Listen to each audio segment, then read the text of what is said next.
Hello and welcome to my channel. My name is Bodam Taiwo, fondly and lovingly called Lady Bodam.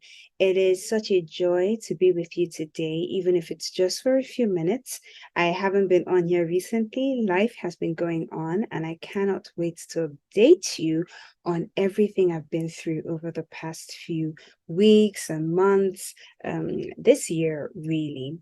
But for today, I wanted to share a question that I keep on getting asked over and over again. And I thought this would be a beautiful time for me to come and share some of my own tips and also get your own perspective about this particular topic. You ready? Let's go. Now, someone had reached out to me asking, Lady Bodam, I admire what you do. I admire the impacts and the strides that you're making. I want to get started on this journey of purpose, but I have no clue what my purpose is about. What do I do? So I'm going to tell you a little story that I feel may be helpful to you on your own journey, right? Now, the first time I started going on my own journey deliberately and intentionally was in 2019. Prior to 2019, I was coaching, well, not coaching in the typical sense. I was speaking to a lot of women. I was speaking on platforms. I was being invited to certain places to share my thoughts and, leading groups of women across different spheres of influence. But in 2019, I entered the year with what I have now defined as the itch. And I knew that there was something more for me in this life. I knew that all the things that I was doing was nothing compared to where it is I wanted to go. And I kept on asking myself the question of how I could step into the realms of this new dream and this new vision that I had burning up in my heart, even though I couldn't adequately articulate it at the time, right? And so I went on this journey of discovery or self-discovery or rediscovery. And part of the process of going on that journey meant that I had to do a few things. First off, do you like my background? I'm in Lagos, Nigeria, in my body, but I really feel like I'm somewhere else. So this is what this is. It's me channeling my inner je ne sais quoi. So what are some of the things that I decided to do to get on that journey of discovery and self-discovery? Well, first off was I actually spent time with myself.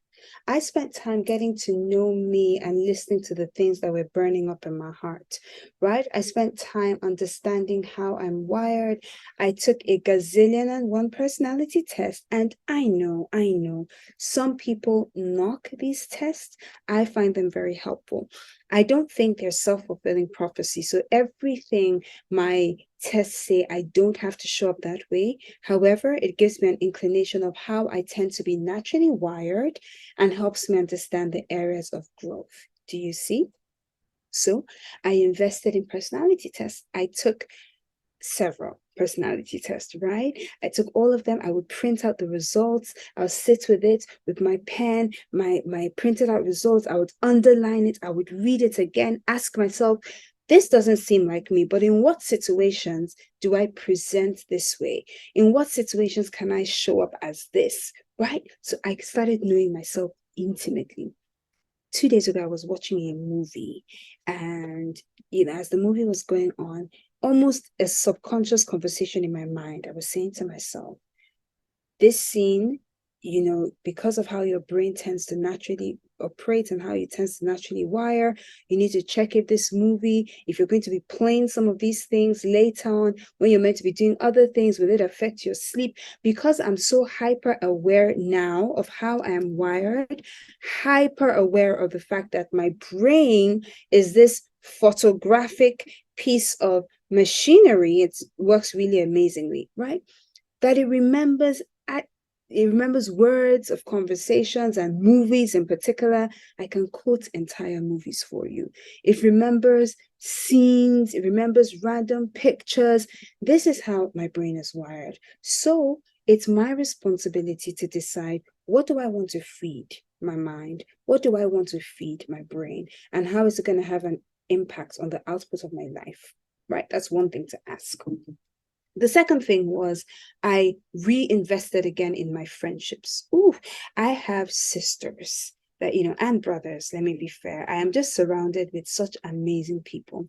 And sometimes the tendency happens that when you're going through an evolution or a transition, you tend to want to shield yourself because that process of, uncovering and rediscovering can be very vulnerable and very, very vulnerable and very, just very raw. So usually what happens is we don't want people to witness us going through that evolution and going through that growth. So we tend to take a few steps back and hide ourselves and shield ourselves. There's this story of the eagle.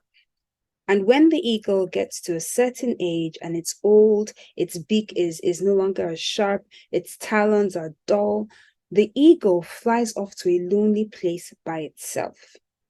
When it's there, it hits its beak against the mountain until the beak falls off. And then it stays there until it grows back a new beak. And with this new beak, it plucks off all the feathers off its body. It plucks out each of the talons on its nails, and it stays up there in this vulnerable state until it grows new nails and grows new feathers. And then it comes back down the mountain when it's fully reformed, and it tends to live a lot longer than a lot of other birds. And humans are the same way. When we're going through this evolution where we have to knock off our old habits, knock off that beak, allow certain things to grow in you, the same way the eagle goes up to the mountain to be by himself, humans sometimes tend to hide away. The second thing I would say is try not to hide from those who have your best interests at heart. Sit in those relationships and find how to repurpose certain relationships to serve you in this new season. So as I said, I have sisters and brothers, men and women I can go to, talk to, share with, and I know that they have my back. I know that they're there and I have their back. I'm loyal to them. I love them. I care for them. I carry them. I pray for them. I support them when I can. I visit and just randomly fall asleep on the couch. And I don't even, I apologize. And I was in one of my sister friends' houses the other day. I was in her home. And I was like, listen, I'm so tired. I don't want to come. She's like, oh, come. Let's just catch up for a bit. I've been traveling. So I got back into Lagos and immediately just dropped my things at home and went over to her house. She stays a few minutes away from me.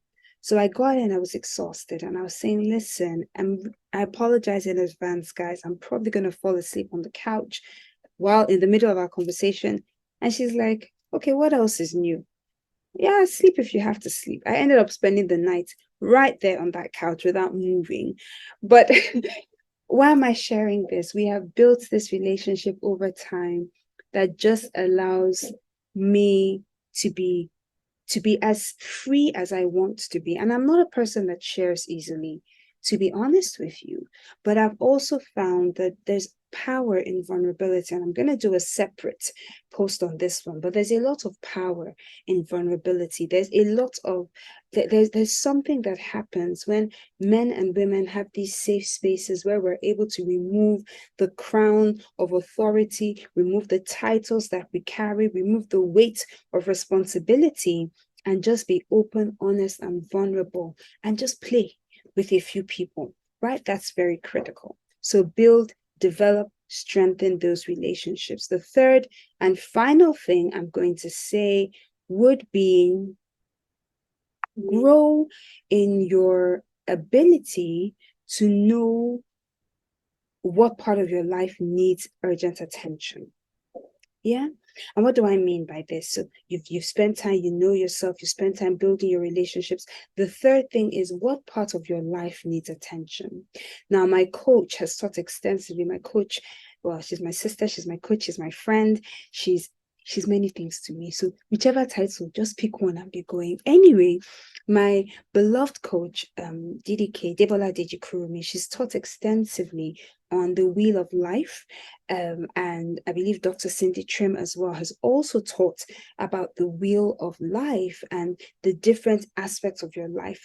And the third thing I would say in this season, when you're saying, how can I maximize, is to recognize what part of your life needs urgent attention.